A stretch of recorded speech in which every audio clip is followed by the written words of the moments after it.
తల్లి ఎక్కడ ఉంటే బిడ్డ ఆహారం అక్కడే. తల్లి శిశువుకి బ్రెస్ట్ ఫీడ్ చేసేటప్పుడు చుట్టుపక్కల వాతావరణంతో పాటుగా పలు ఇతర అంశాలన్నీ కూడా సరిగ్గా ఉండాలి. అప్పుడే తల్లి చక్కగా పాలు ఇవ్వగలుగుతుంది. శిశువు కడుపు నిండా పాలు తాగగలుగుతాడు. బ్రెస్ట్ ఫీడింగ్ బేసిక్స్ గురించి పలు ఆసక్తికరమైన అంశాలను ఇప్పుడు చూద్దామా? బ్రెస్ట్ ఫీడింగ్ అనేది ఏదో రొటీన్గా జరిగిపోయే పనిలా కాకుండా ఒక ఆనందమైన ఆరోగ్యమైన ఎక్స్పీరియన్స్లా మలుచుకోవాలంటే కొన్ని అంశాలను తప్పనిసరిగా గుర్తుపెట్టుకోవాలి. ప్రశాంతంగా ఎలాంటి నాయిస్ లేని స్థలాన్ని ఎంచుకోవడం వీటిలో మొదటిది. మీరు చూసే ఉంటారు, అప్పుడే పుట్టిన శిశువులు కాస్తంత చప్పుడుకే ఉలిక్కి పడుతూ ఉంటారు. అందుకే బ్రెస్ట్ ఫీడింగ్ చేసే సమయంలో ఎలాంటి డిస్టర్బెన్సు లేకుండా చూసుకోవడం తప్పనిసరి. ఇందుకు కుటుంబ సభ్యుల సహకారం కూడా అవసరమే. మరి తల్లి ఎప్పుడైతే బిడ్డకి తన దగ్గర పాలు పట్టడానికి రెడీ అవుతుందో ఒక ప్రశాంతమైన వాతావరణం ఎన్నుకుని ఆందోళన తను కూడా చెందకుండా కొంచెం ప్రశాంతంగా ఉన్న చోటు వెతుక్కుని బిడ్డకి పాలు ఇవ్వడం అనేది చాలా ముఖ్యమండి. ఎందుకంటే బిడ్డ కడుపులో ఉన్నప్పుడు తల్లి యొక్క గుండె చప్పుడు కూడా ఆ బిడ్డకి అలవాటు అయిపోతుంది.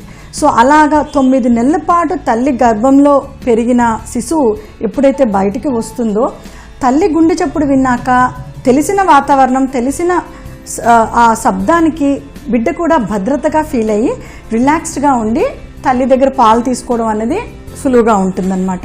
ఏదో ఇది కూడా ఒక పనిలాగా తల్లి బిడ్డకి పాలు పట్టడం కన్నా కూడా ఒక ప్రశాంతమైన వాతావరణం వెతుక్కొని అక్కడ బిడ్డకి పాలు ఇచ్చేటప్పుడు బిడ్డతో కూడా మాట్లాడుతూ పాలు కనుక బిడ్డకి ఇస్తే బిడ్డ చాలా భద్రంగా ఫీల్ అయ్యి సరిగ్గా పాలు తీసుకునే అవకాశం ఎక్కువ ఉంటుందండి.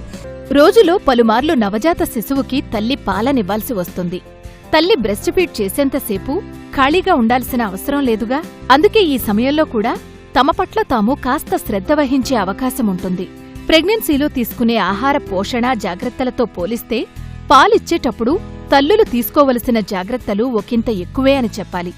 ఎందుకంటే పాలు సమృద్ధిగా రావాలంటే రోజుకి కేవలం 3 సార్లు తినడం మాత్రమే కాకుండా పలు రూపాల్లో ద్రవ పదార్థాలను కూడా తీసుకోవడం తప్పనిసరి. తల్లి పాలలో అధిక శాతం నీరుంటుంది కాబట్టి బేబీకి బ్రెస్ట్ ఫీడ్ చేసేటప్పుడే తల్లి కూడా ఏదైనా హెల్దీగా తీసుకోగలిగితే బావుంటుంది. సో బిడ్డ ఇంకొక 5-10 మినిట్స్ మిల్క్ ఫీడ్ ఇవ్వాల్సిన సమయం ఉండగానే ఒక 10 మినిట్స్ ముందే తల్లి కనీసం 250 ml ఆఫ్ వాటర్ అనేది, గ్లాస్ ఆఫ్ వాటర్ అనేది తీసుకోవడం అనేది చాలా ముఖ్యమండి. తను ఆ ఫీడింగ్ చేసే పూర్తి ఆ 6 మంత్స్ కూడా ఈ పద్ధతి అనేది తల్లి ఫాలో అవ్వడం అనేది చాలా ముఖ్యమండి.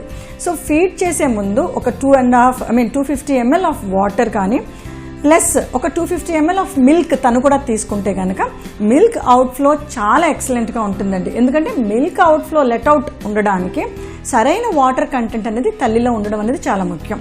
సో ఒకవేళ అప్పుడప్పుడు పనిలో పడి వాటర్ తాగడం తల్లి కనుక మర్చిపోతే ఆర్ తను కూడా ఒక గ్లాస్ ఆఫ్ మిల్క్ తీసుకోవడం మర్చిపోతే కనుక బిడ్డని దగ్గర తీసుకున్నాక కూడా తను ఎమ్మటే ఒక గ్లాస్ వాటర్ తీసుకుని ఒక గ్లాస్ మిల్క్, నెక్స్ట్ ఫీడ్కి ఏం చేయాలంటే ఇంకొక గ్లాస్ వాటర్, ఒక గ్లాస్ జ్యూస్, అలా ప్రతి ఫీడ్కి ముందు ఒక 1/2 లీటర్ ఆఫ్ లిక్విడ్స్ అనేది తీసుకోవడం అనేది ఒక పద్ధతిగా, ఒక హ్యాబిట్ లాగా తల్లి తయారు చేసుకోవడం అనేది ముఖ్యం.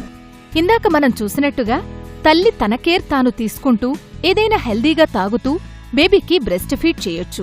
కానీ నేడు టెక్నాలజీపై ఎక్కువగా ఆధారపడుతున్న నేపథ్యంలో తల్లులు తమ శిశువులకి పాలిచ్చేందుకు కూర్చోవడం సరికదా ఒక చేత్తో మొబైల్ ఫోన్ లేదంటే టీవీ రిమోట్ పట్టుకునే కనిపిస్తున్నారు. బ్రెస్ట్ ఫీడింగ్ అనేది కేవలం ఒక మెకానికల్ ప్రాసెస్ కానే కాకూడదు. ఈ సమయాన్ని తల్లి బిడ్డలకి అనుబంధం పెంచేదిగా భావించి అందుకు తగ్గట్టుగా ఏదైనా మంచి వ్యాపకం పెట్టుకోవడం మేలు. అంతేకాదు బేబీ పాలు సరిగ్గా తాగుతుందా లేదా అని మధ్య మధ్యలో చెక్ చేసుకోవడం కూడా తప్పనిసరి. ఈ మధ్యన లేడీస్ అందరూ మోడర్న్ ఎరాలో ఆల్మోస్ట్ ఎవ్రీబడి ఈజ్ వర్కింగ్, అందరూ కూడా వర్క్కి వెళ్ళిపోతూ ఉంటారు.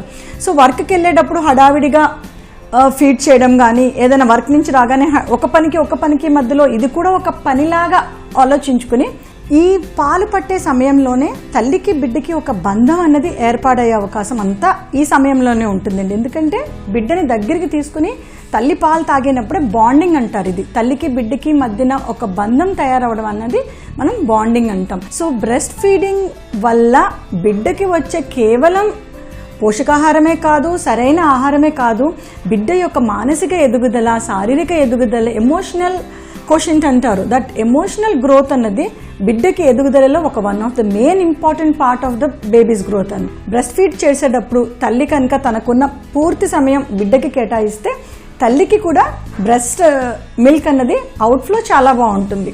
బ్రెస్ట్ ఫీడింగ్ ఎంత కంఫర్టబుల్గా చేస్తే తల్లికి బిడ్డకి అంత సుఖంగా ఉంటుంది. తల్లి ఎలా కూర్చుని బ్రెస్ట్ ఫీడ్ చేస్తుందో ఆ పొజిషన్పై ఆమె కంఫర్ట్ ఆధారపడి ఉంటుంది. కుర్చీలో కూర్చుని ఉంటే బేబీని ఒక మెత్తటి పిల్లోపై పడుకోబెట్టి ఆ పిల్లో తన చేతులతో చక్కగా పొదివి పట్టుకోవాలి. ఇక చైర్లో కూర్చుని పాలిస్తుంటే ఆమె తన 2 చేతులకి కింద కుషన్స్ పెట్టుకోవడం ద్వారా చేతులపై బేబీ భారం ఎక్కువసేపు పడకుండా రిలాక్స్డ్గా ఉండొచ్చు. కాళ్లు క్రింద వేలాడేసుకునే బదులుగా ఎత్తుమీద పెట్టుకోవడం మంచిది. తల్లి ఎప్పుడైతే బిడ్డకి పాలు పడుతుందో తను లేచి కూర్చుని ఒక కంఫర్టబుల్ అయిన ఒక సోఫా చైర్ కానీ మామూలు చైర్ కానీ తన రూమ్లో పెట్టుకుని ఉంచుకోవాలి. సో ఎప్పుడైతే ఫీడింగ్ అన్నదో ఆ చైర్లో కూర్చుని కావాలంటే ఏమైనా పిల్లో సపోర్ట్ తీసుకుని ఏమైనా దిండు కానీ లేదంటే ఏమైనా కుషన్ కానీ తన వెనకాల పెట్టుకుని అంటే తన అప్రైట్ పోస్చర్లో ఉండడం అనేది చాలా ఇంపార్టెంట్ అండి. బిడ్డ కూడా కూర్చోపెట్టుకుని బిడ్డ పోస్చర్ కూడా బిడ్డ కూర్చునే పోస్చర్లో ఎత్తుకుని తల్లి పాలు పట్టడం అనేది చాలా ముఖ్యం.